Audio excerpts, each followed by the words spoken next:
Hello, everyone, and welcome to another dynamic episode of The Lion's Den. I'm your host, Venezia Leone, and today I sat down with Timothy Klund, an Air Force veteran who built a career working with professional athletes, celebrities, and brands through partnerships and relationships. In our conversation, we talk about his unconventional path from corporate America to building a network that's opened doors across sports, entertainment, and business. We also spend time on the role that relationships play in business and why most people rush them, where they get it wrong, and what it actually takes to build trust over time.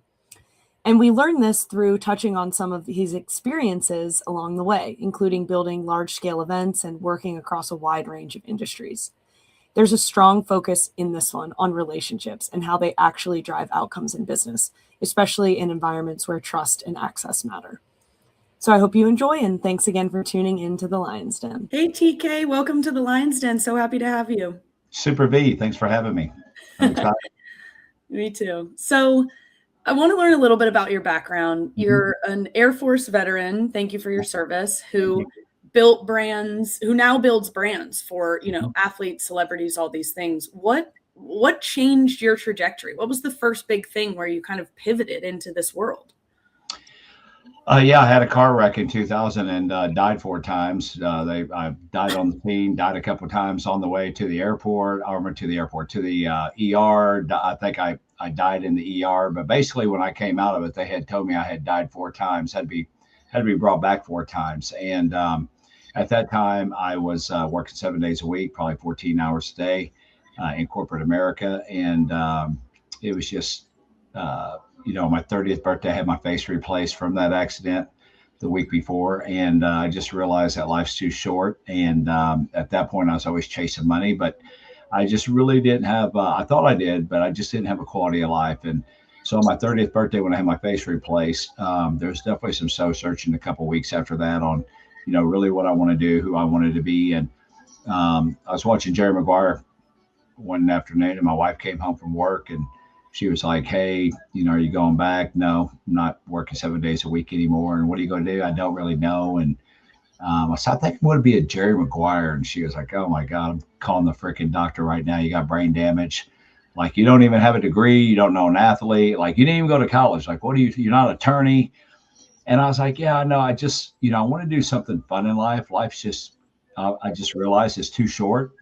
And I want to do something fun and do something that I can make a difference in this world." And it was kind of like, okay, well, what are we going to do to make money? I was like, I really don't know.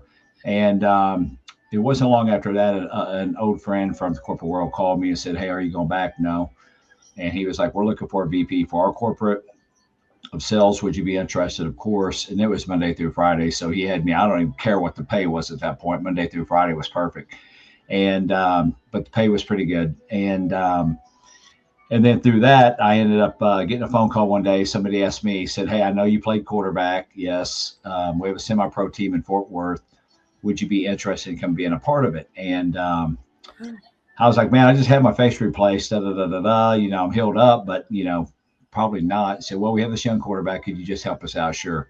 Let me come look at him." So when I got there, the offensive coordinator was Lemuel Stinson from Chicago Bears. And being a Bears fan, I knew exactly who he was when we met. And so I was like, "Lemuel Stinson from Chicago Bears?" He goes, "Man, I'm a big Bears fan." So anyway, they ended up talking me into playing that season. I was second string. And then the little guy got hurt literally the first series of the first game. So I ended up playing 7 games that season. And, at 31, 32, I was pretty sore for every week. And then after he came back, I was like, okay, I'm done with this. But in the meantime, Lemuel and I, Stinson and I, were able to develop a really great relationship, because obviously being a quarterback and offensive coordinator, we spent a lot of time together. And so one day he was like, "Hey, I would love for you to be my handle all my marketing." And I was like, "Man, I don't know if I'm your guy." And he was like, "No, you're my guy. And I'll teach you everything you need to know, and let's go." And that's how it started. And then started with him. And then he introduced me to Super Bowl VP Larry Brown. It just kind of went crazy here in DFW. I've never had a website. I've never, presented myself. It's always been somebody calling me going, "Hey, I've got somebody who needs your help."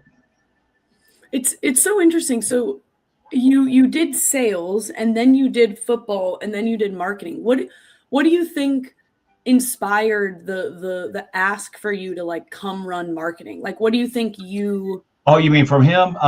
Just relationships, being able to talk to people.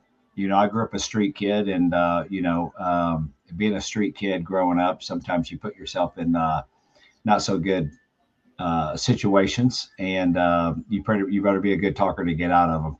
And so, just relationship with people more than anything, just being able to communicate, and to a certain extent, being likable. Because people want to do business with people they like. So if Lemuel and I would go into a meeting and they liked us, they were more than likely doing business with us. So that is really what it boils down to. I mean, everybody thinks it's hard, and it's all this, what's the science behind it? There's no science. It's just being yourself and, doing what you say you're going to do, and being likable. That's really what puts the deals together. Yeah, absolutely. I mean, and it helps too. You had experience in this industry. Yeah, being in sales, and I had several hundred people underneath me in corporate America, and you're dealing with a lot of different personalities and a lot of everything. Actually, from egos to your top salespeople to people who just are down on themselves because they just don't think they can do the job, and you got to be able to lift them up. And so you have to, in my position from a VP, and even work with my directors, and just the stress and pressure of hitting goals.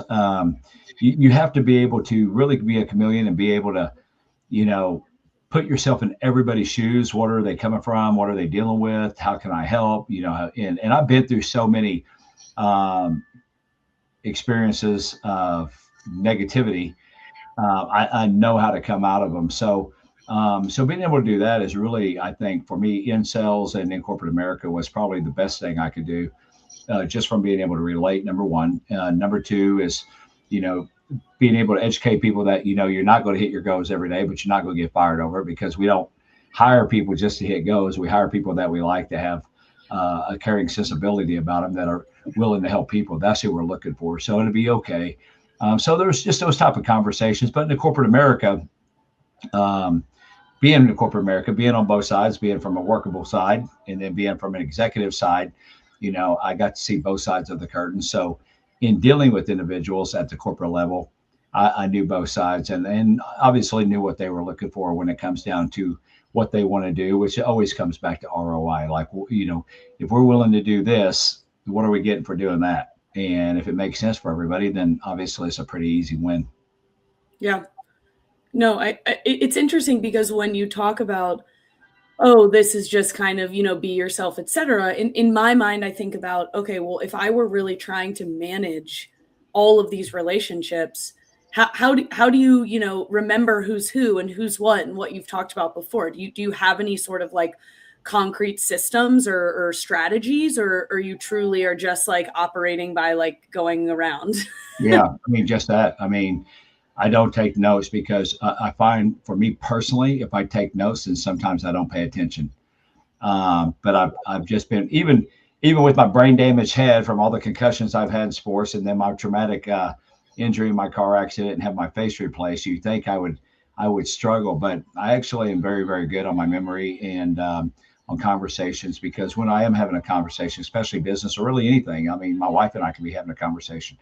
She said, I don't always listen. I go, I listen. I just don't always respond to what you're talking about sometimes, but I'm listening. But, it's just it just sinks right into my memory. And I mean, I can remember conversations and meetings we were in this day, and that's been 25 years ago. Yeah. So I've just been overly blessed with that. I just pay attention and listen what what they're looking for, and, obviously figure out a way that we can show them that we can help. Yeah. What they're trying to achieve. Okay, so let's think about it maybe from another angle to have sort of a tangible. Do you have an opinion on maybe mistakes that entrepreneurs make when they try to build partnerships and relationships? I think the biggest mistakes is most people in this world, they look for the instant gratification of everything, relationships included. And I can't tell you how many people, like, I will literally have just met at the beginning of the night. By the end of the night, they're asking me to do 8 deals. Like, hey, I've got these deals. I'd love to get you involved. I'm thinking to myself, like, dude, I don't even know you. So instead of them taking the time, go, hey, TK, can maybe you and I go have lunch? I'm working on some things. I'd like to talk to you. Or can I get on a phone call with you and talk to you about some things? Or everybody's always in a rush because they're like, oh my God, he knows a lot of people. I need to get with him. But again, I only work with people that I can trust and that I've known for a while, and you got to earn that trust, because it is a very sharky world out there. And a lot of people, they're focused more on their objectives and their goals and what they want out of the deal than, would this even be a good deal for TK or a good deal for any of TK's people? So that's probably the biggest mistake, is people just not taking the time to actually build the relationships. Yeah. I think what you said earlier really ties into it, which is authenticity. So, it's like, whether someone is being authentic in how they approach you. And so other people know whether you're being authentic in how you're approaching them and what you're asking from them. Correct. Tim Klund, aka TK, you're going to get what you get. I mean, what you see is what you get. And, I don't have any problem in telling you the losses I've had in life. I don't even care about the wins. Like, it's just life. But what you see is what you're going to get. And if I tell you I'm going to do something, you can write the check, because it'll get done. Yeah, I love that. Integrity. So I want to talk a little bit about the logistics of the multiple celebrity charity softball events that you have, successfully put together that raise really serious money. Yeah. Talk to me about like the first one. Like, how did that come together? What, when you really were going at it and deciding, okay, I want to do this, like, how did you put all those puzzle pieces together? And if you have maybe things that were difficult, that you could. I'm still putting them together even every year. Something like, you're like, man, how did I miss that over the last 11 years? So we're going into our 12th year. But what happened is, probably from about 2003 to 2014 area. Yeah, 2014. I was on probably 10 or 12 boards, and my wife and I were going to all their black tie galas, and they're fun, and you got one or two every month, and and it was great for me personally in building my brand, because I was meeting so many great people at these galas. But finally in 2014, I can't remember, we just were over inundated with black tie galas and events, and the last one of the year was Marcus Luttrell's event at Lone Survivor Foundation. And it was in November, and having a conversation with them, I was like, man, I love y'all. I can't do any more black tie galas. As a matter of fact, I'm literally getting off all the boards tomorrow. So take me off. And in talking with them and Marcus, they were like, we're kind of with you. These aren't our favorite things to do, but they are pretty good money raisers. I wish we could do something that was more fun. And playing all Air Force softball when I was in the military, and I mean, for the last 3 years, I probably played 7 days a week. And I just love the competition. I love the game. And, having celebrity friends, I was like, we should do? We should have a celebrity softball game and raise some money next year. And they're like, man, let's do it. And so the first one we did was in Houston, Texas. I'm actually out of Dallas, Fort Worth. And we did it in Houston, and we did it at Rice University. And it was just an in and out. People showed up, we played a game, and they left. And it turned out to be really, really fun. We had co-ed celebrities versus co-ed veteran celebrities. And we almost came back, but they put a little licking on us, the celebrities did. But we almost came back. But at the end of the day, what I realized is the fans had a blast. All the participants from both teams had a blast, because the celebrities, there's a lot of celebrities. You think if you're a celebrity, you know all the celebrities. Not the case. So like, if you're in the NFL, you're like, oh, he's in the NFL, he knows all these other NFL, he knows everybody in the NFL. Not the case. So a lot of times, a lot of those guys, they're fans too, and they don't always get to meet other celebrities that they're fans of. So there's, on the celebrity side, you got celebrities getting to meet celebrities for the first time and enjoying that. You got veterans meeting veterans for the first time, and then the veterans and celebrities meeting each other for the first time. It's really just kind of magical, because all the celebrities that play in the game absolutely love our veterans, and that's the reason why they're out there and they're enjoying it. And one thing I can tell you, because of relationships, everybody that plays in these games, they come at their own dime. I don't pay for nothing. They just understand that, hey, TK's doing this. We're trying to raise awareness and monies for these foundations, and we're just here to have a good time and mix and mingle and really enjoy the weekend. And that's really what it has. It went from just in and out to, 2017, at the beginning of the year, Roger Clemens and I were talking. He was like, "Hey, pal, when we have another game?" And I said, "I'm thinking about doing maybe we should do a University of Texas alumni versus University of Oklahoma alumni. We kick off OUT weekend here in Dallas, college football weekend, and we raise money for Lone Survivor Foundation." And I can't tell you what he said, but he was excited. And he was like, "Let's do it," and hung up. And so I started putting the teams together. And then probably a week before that game, he called me and he was like, "Hey, we look into those?" Like, "Man, we're looking great." And he goes, "Hey, do we have room for a couple of players?" I'm like, "Yeah, of course." Like, "But I need their information like right now." He goes, "Yeah, I got it." I go, "Who do you think?" He goes, "Matthew and Toby." And my mind was thinking athletes. And I'm going, "Matthew and Toby who?" And he was like, "McConaughey and Toby Keith." And I was like, "Yeah, those two guys can play." And I go, "Man, I need their stuff now." He goes, "I already texted to you." He goes, "I'll see you Thursday," and hung up on me. And yeah, here comes Matthew and Toby bebopping in too. And then they had a blast. And after the game, they all grabbed me and said, "Hey, look, let's all four partner up on this." And we'll split it equally amongst our foundations. And TK, you can donate to your portion to the Lone Survivor or whatever veteran foundation you want. And then as it kept evolving and growing, and then after 2018 OUT, all my other celebrities started calling, going, "Hey, TK, hey, we started this. Where's our game at?" 2019, we did two games. 2020 came. COVID killed everything. Um, where we played at AAA Stadium in Frisco, it's now AA Stadium for the Texas Rangers. They weren't sure if they could have an event in 2021 still. And the Texas Rangers called me and was like, "Hey, bring your event down here to Globe Life Field and let's do a 2-year deal." And so in talking with Roger, there were some things going on with Toby at the time, which we later found out, he had developed cancer at the end of 2020 and wasn't going to be able to do anything in 21. And then Matthew was off catching up doing movies and stuff in 21 because he had the whole year off. So we couldn't really get the OUT game back together. So then we just kind of threw a, gumbo pot of everything in, celebrities and veterans on both teams. That way veterans actually get to play with the celebs. And then they're playing the other veterans and celebs. And that really ended up turning out really well. And that was the first year we actually had, the game was on Saturday. Everybody was coming in Friday. So we ended up having a Friday party at the hotel. I think that first year, we had probably 250 people. And then we have the pool party the next day. Then we have the game that night. And that's really when the event really exploded. And this last year, we had over 1,000 people on Friday night. And we don't charge tickets to it. So you either are invited, know about it, or you're not going to be there. And it is definitely a room full of who's who. Again, from celebrities to veteran celebrities to corporate America to big donors and big sponsors, you name it. It's very high end, but it just all works. And it's really more of I tell everybody, a wedding reception than it is a VIP party. We don't do sit down or any of that. We literally DJ, bars are open, dance floors here. Mix and mingle, let's have fun. And a lot of veterans and celebrities bring their kids because they're all getting older in life too, and they got kids, smaller children, 8, 9, 10 coming up. And I'm not a big fan of leaving children in the hotel room by themselves. So a few years back, it's like, man, just bring your kids with you. And the kids have actually fell in love with it because they get to kind of dress up too.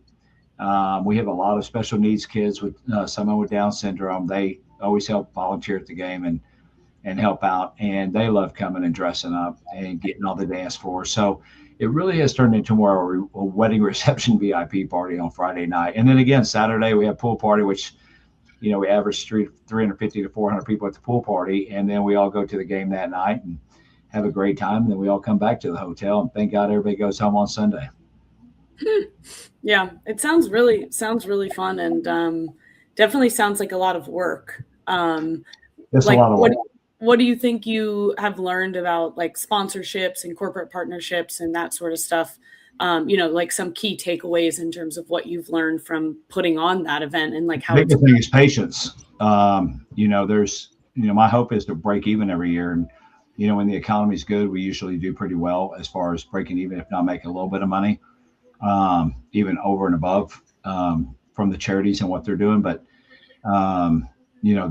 for 3 years, I actually lost money. And then this last year, we just finally broke even again. But just patience and, fortitude to keep going. I know how many veterans and people depend on this weekend.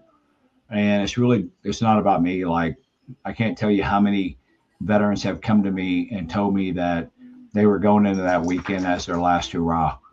And because of the camaraderie, because of the, feeling special, feeling like part of the family, they realized they had more to put out and decided to keep moving forward. And that's really the things that's kind of changed my mind and the way we do the game.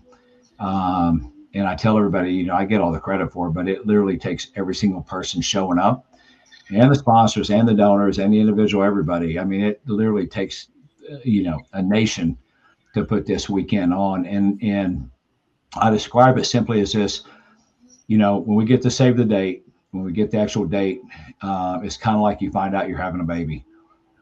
You're excited, you're spreading the word, you're telling everybody, you're coming off a great weekend just a few months before. Everybody's excited. And then the next 90 days is, okay, now it's time to put the work, which I'm getting ready to get started in that, of contacting everybody who's playing this year, who's not, getting the sponsors, letting them know again where we're at, what we're doing. I need to get your money in, doing all that. The last 90 days, I'm starting to really question my sanity on why am I honestly doing this? Because believe it or not, I am a pretty busy individual without doing this. And being a perfectionist and OCD, I am somebody who is like, everything starts and stops with me. So if there's a mistake, it's going to be me. If we have a big win, it's everybody. And so the last month, I'm literally going, this will be my last one. I'll never do another one of these. I don't even know why I'm doing these. And then you show up for the weekend, and before my wife and I can even get checked in, usually she goes and checks in, because the minute we hit the hotel, there's already people there. And we're usually even a couple, 2 or 3 days early, and people are already now. I mean, people used to come in on Friday. Now they're coming on Thursday. Now they're coming on Wednesday, and just to hang out all weekend. So we get there on Wednesday, and as soon as we hit the hotel lobby, she checks us in. There's already people I'm talking to. And the minute I get in that lobby, it's like the baby's born, and all the pain and all the, oh my God, and what, is gone. And now it's just back to just pure joy of like, I'm so glad to see everybody. Right. And then the weekend is just so phenomenal. And really the only hardest part for me in the weekend is I don't really get to spend enough time with everybody that is there that I love and care about, because there's just so many people now. If I could even get a hug out of it with some of my good friends, I'm just glad to even get that opportunity in a quick pick, because it's just 100 miles an hour from the time we hit that lobby until what I call the escape plan on Sunday, trying to get out of there. Because we try to leave somewhat early, but I still got to get everything packed in our Denali. And as we're packing, people are up. Oh, so by the time you're telling everybody bye, a whole new fresh crop of people have come downstairs telling them, got a whole new fresh crop of people. So it literally takes us about 3 hours to get out of there, even after we got the Denali packed. But then honestly, literally when we pull away from the hotel, honestly, I'm a little sad, because it's just like, man, I mean, it's going to be a while before I can see everybody again. And it's just that type of weekend of camaraderie and love and just catching up. I got guys who, my first duty assignment when I was 17, 18 years old in the Philippines, my roommate that was my roommate in the Philippines, who's older than me. And that was 1988. Actually, the spring of 99, when I went to the Philippines, my roommate there, George, Tinney, was the one who taught me how to play softball. He's like, man, you're a good baseball player, but you need to understand how to play this. And if you listen to me, you'll make base team. There's another guy on our floor, Kevin Shatley, who, again, like an older brother to me, said same thing. And of course, being the young, hard-headed, I know it all, I didn't listen. So I didn't make the base team first time. So I got to sit on the bench and, do the book. But I did get to practice with them. And then I did make the base team because of them. But because of them, they're the reason why I had the Air Force career I had in softball and stuff. So they come every year. I mean, guys from high school that I've gone to elementary and high school with, played high school football with, come. It's all guys I played with at Peterson Air Force Base when I left the Philippines and came to Colorado Springs. A bunch of those guys come that I served with. But then, knowing so many people in this career field I'm in, just being overly blessed with all the just amazing people. And we have 100, he'll be 101 on May 3rd. Don Graves, he was at Iwo Jima, which just the anniversary of the 81st year of Iwo Jima. He was actually on Iwo Jima, saw the flag go up.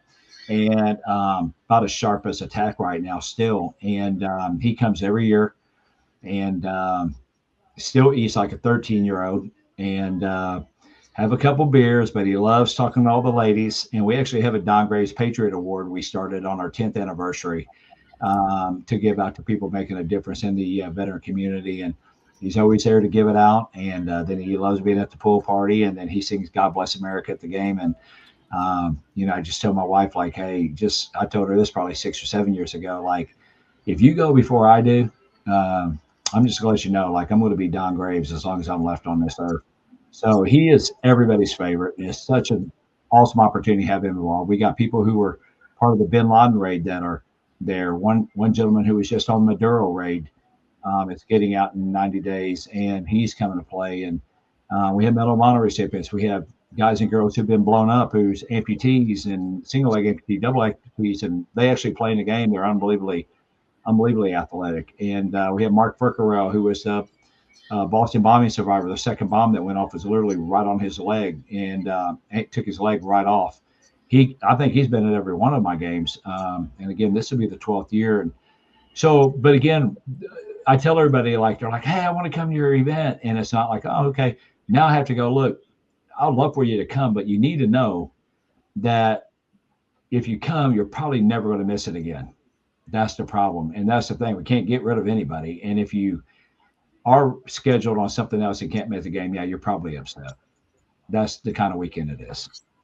Yeah, sounds awesome. So I want to get into Verve and that project with the last couple minutes that we have. So tell me a little bit about, like, why pivot into wellness, and again, for the entrepreneurs who are listening, like, what that kind of took, and maybe what you've applied from your decades of branding work, and like how you applied that to building Verve. Yeah. So in 2008, when I was in corporate America, when the economy was really bad, the shareholders had called me probably about 10 o'clock the night before on June 1st of 2008. And I went in on 2002 thinking, I'm pretty much the highest paid guy in here, even more so than the CEO with my bonuses. And I know with the economy, we're struggling. So they're probably going to have let me go. And when I got there, it's just the opposite. They were asking me to fire half the company. But I'd kind of got to a point where I'm tired of making everybody else millions of dollars with my ideas, with my, with what God gave me.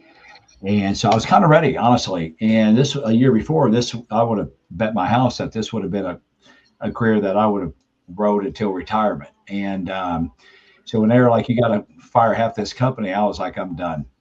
And I kind of hung out for about a year, didn't know what I wanted to do. And I talked to a friend of mine, great friend, Peter Stropel, who actually, him and his friends created the clamshell, which we call the laptop today. And then he went for worked for Michael Dell early on, and it's in Austin, Texas. But great mentor, great friend of mine. And I called Peter one day and said, hey, I just kind of think I don't really know what I want to do. And he was like, TK, your relationships are more valuable than you can even put a dollar amount to. So he's like, you have so many amazing friends, so many amazing relationships in so many different communities, from sports to philanthropic to corporate to you name it. What I would suggest you do is you don't go back to corporate America. What I would suggest you do is you create your own brands, figure out what you want to do. Let's go get you excited to get up every day and go towards that, because you already got the friends that will help support that. And that was before really influencers and affiliates and ambassadors and all that. And so I got into performance mouthpieces, and we did good, but we couldn't get the product at that time down low enough. And I had that company buy me out in 16 and 17. Didn't know what I want to do. I ended up writing a book, Stop Whining, Start Winning, because I was kind of having a woe is me moment. My wife's like, oh, I wish you'd just stop whining and get back to winning. And instead of using get back to winning, I put start winning. But she was the inspiration for the title of that book. And the book I wrote is really for anybody probably 12, 13, 14 years old, all the way through middle management, maybe even upper management, with some of the stories in there on just how, some of the things I've done to be successful. Because again, I'm not college educated. When I moved to Texas, I didn't know one person down here in 99. So I came from not knowing one person to being married with 2 kids and now 3 kids. And, the relationships I have, not just here in North Texas, but all the way around the world now. So, but yeah, I mean, it was just, what do I want to do? And health and wellness has always been something, for me personally. The mouthpieces we do, it's all about oxygen and opening your airway while you're actually participating, playing, which also helps reduce injuries and even concussions because it separates the jaw from the skull. But we've done some Air Force studies. We're getting ready to do some more Air Force Academy studies coming up. But and then, people bring me products, and then there's, out of certain situations, you come up with products. So during COVID, my wife was probably spending $350 a month on vitamins, telling me I got to take all these vitamins and pills every day so I can live. And I took them about 2 days, and I hate taking pills. And I was finally like, I'm not taking any more pills. I'm going to drink orange juice and work out in 105-degree weather. And if I'm a goner, then I'm a goner, but I ain't taking any more pills. And I was telling my business partner about it, and he was like, oh my God, I hate taking pills too. And I wish we could create some sprays. And wait a minute, I know somebody. Let me make a phone call. And when I got a hold of that doc, I didn't talk to him in 20 years. And he was like, oh my God, yes, let's put it together. And so we created a spray line. We had a CBD line. And then the end of 22 came, and it was kind of like a 2007, 2008 economy just, went upside down. And people don't, when you can't afford gas and groceries and your rent and everything else, health and wellness products are usually the first to go off your list. So we just kind of refocused over the last 3 years. Again, we had a lot of other things going, but the thing with our products is, and what I do not like in America today, is that you have to be wealthy to be healthy. It's just a fact. And it really jumped off the page of me during COVID because my wife is super healthy. And I started spending more time going to the grocery store, obviously, with her. And we're carrying a little basket around, with produce and vegetables and fruits. And that's $100 in this thing.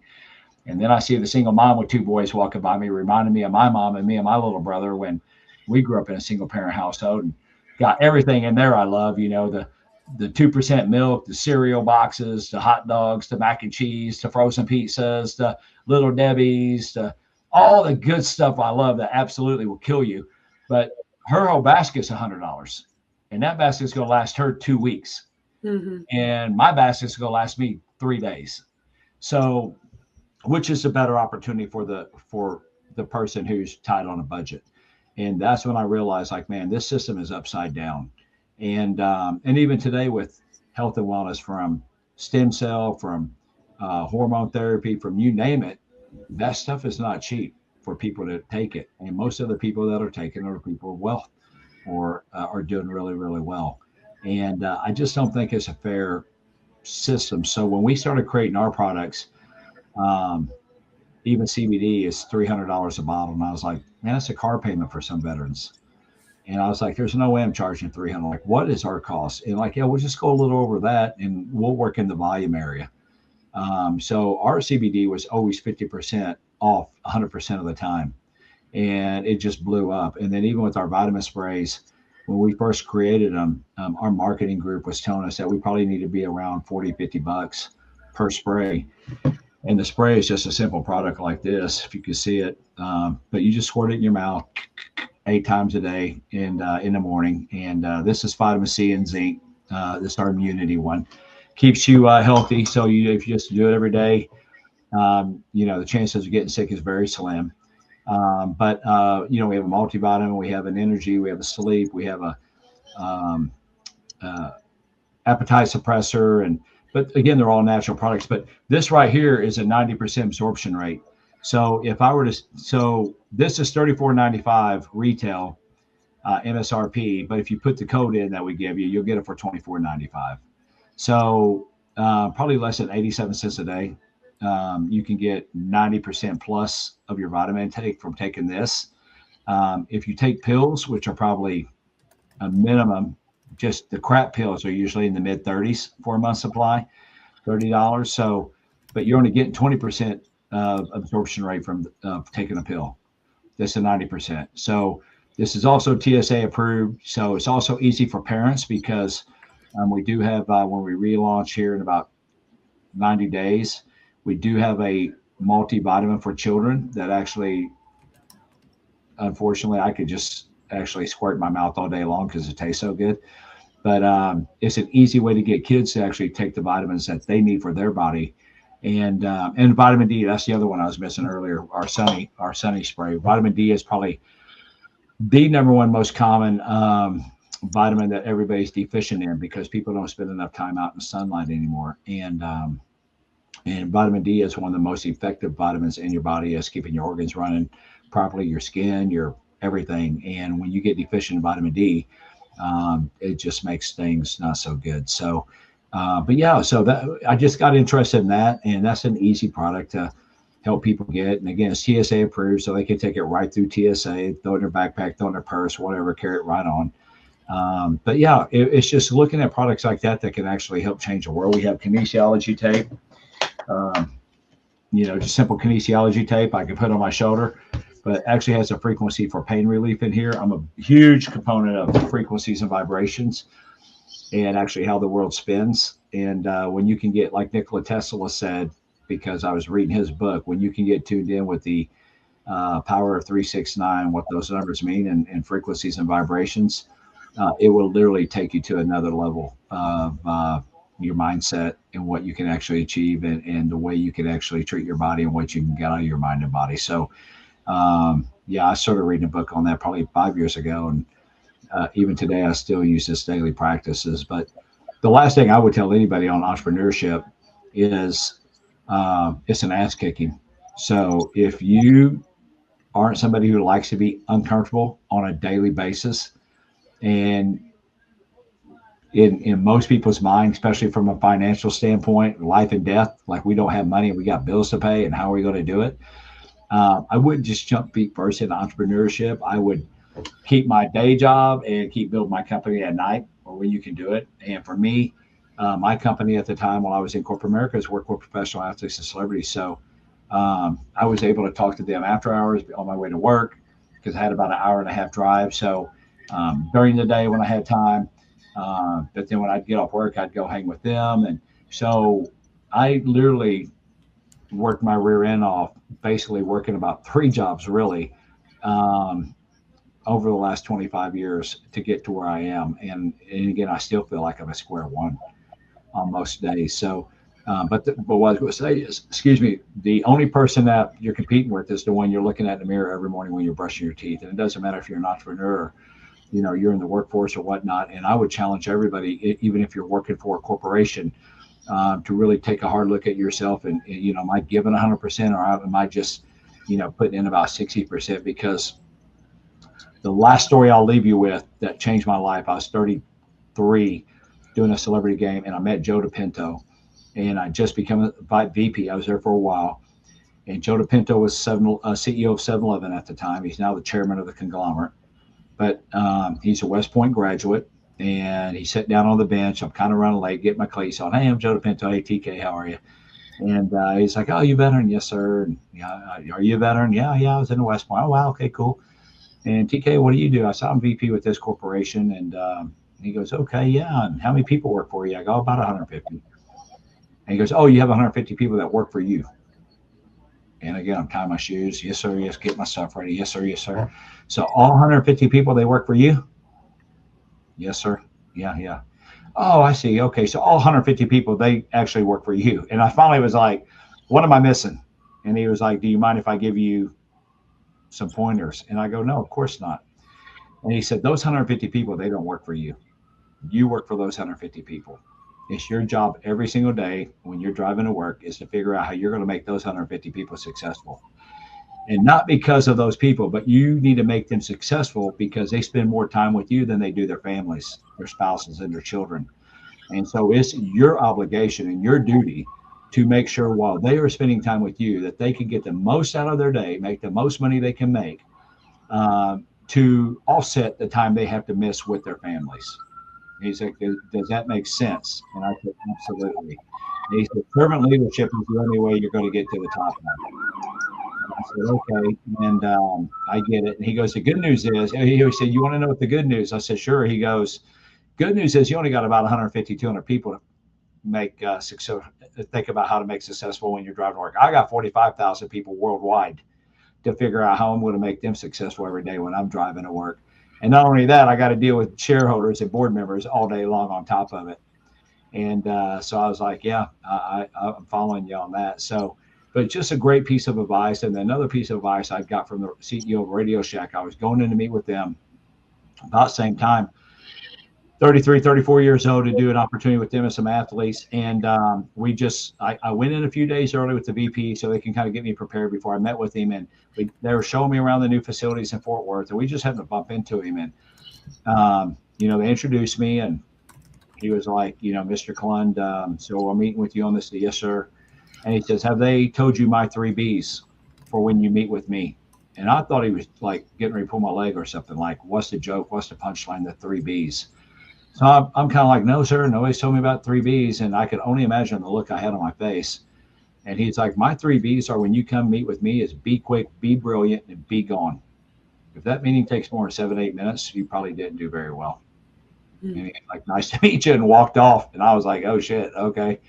And they're like, oh, we forgot to tell you about the 3 Bs. I'm like, okay. And I went in, and when I went to go meet with him, I walked in his office. Secretary brought me in. He didn't even get up. I didn't even check. He was just sitting there. He's like, Mr. Klund, how are you? Ready? Yes, sir. Let's hear it. A, B, C, D, X, Y, Z. And it was about 6, 7 minutes. And when I was done, I just shut my mouth. I was looking at him, and he raised up. He said, okay, are we done? Yes, sir. He goes, thank you for coming today. Okay. Turned around and left. Went outside, and in the hallway, VP's like, how'd it go? I go, well, I got in 7 minutes, but, I don't think he's overly happy. The very next day, the VP called me. He's like, hey, do you like NASCAR? I go, I guess. And he goes, well, you must have done something right, because the CEO would like to invite you and your wife up to the suite on Sunday for race day. And so we can keep the communication going. And I was like, oh, okay. And my wife was like, I'm not going to NASCAR. Blah, blah, blah. So I took one of my lineman friends from Fort Worth football team. And lo and behold, who's in our suite that day, he was the Grand Marshal, was The Rock, Dwayne Johnson. And I don't really get too fanboy over anybody, but The Rock had always been one of my favorites, and absolutely one of the most genuine people too. He hung out with us, signed some autographs, took some pictures. There's only like maybe 20 of us in the suite of probably about a 100-person suite, 50 to 100-person suite easily. And there's only like 20 of us in there. And so I called her from my old little Nokia. Oh my God, you're not gonna believe who's in our suite. Who? Dwayne Johnson. Shut up. I said, no, I'm telling you, I swear to God. And back then too, I had this camera, you had to roll it, click it. And so that's where I got my picture on that camera. And we didn't have, you didn't have the phone cameras we have nowadays. But yeah, my wife was like, oh my God, I can't believe you got to see The Rock. I was like, should have went. But anyway, so those are probably two of the, I would think, best stories that, I always keep in mind when I'm meeting with people is the 3 Bs, no matter who I meet with: be quick, be brilliant, be gone, even on a phone call, meeting them, whatever, because that's everybody's most important commodity. Their most valuable commodity is their time. And I don't like wasting anybody's time, including my own. And then obviously Joe DePinto's servant leadership communication of, the higher up you go, the more people you work for. And that is a 100% true statement. And if you want to be successful, the more people you make underneath you successful, actually it reflects right back on you, and the more money you're going to make. But a lot of people like to work and manage from the fear factor: do your job or we're firing you. And people just shut down with that type of response nowadays. And, they need to see somebody who's on their team every day, because again, I'm coming in here and putting the work in for you guys. And most of the employees, really all they want is some loyalty in the exchange, just to know that people care about them and that you are on their side and you are looking out for their best interests. And if you can show that to your employees and the people that you work with, the sky's the limit on it. So yeah, absolutely. Well, thank you so much for sharing those, and thank you so much for being on the Lions Den. Thank you so much for having me. All right, Super B, I sure do appreciate you. Anytime, girl. Thank you. You have a great day.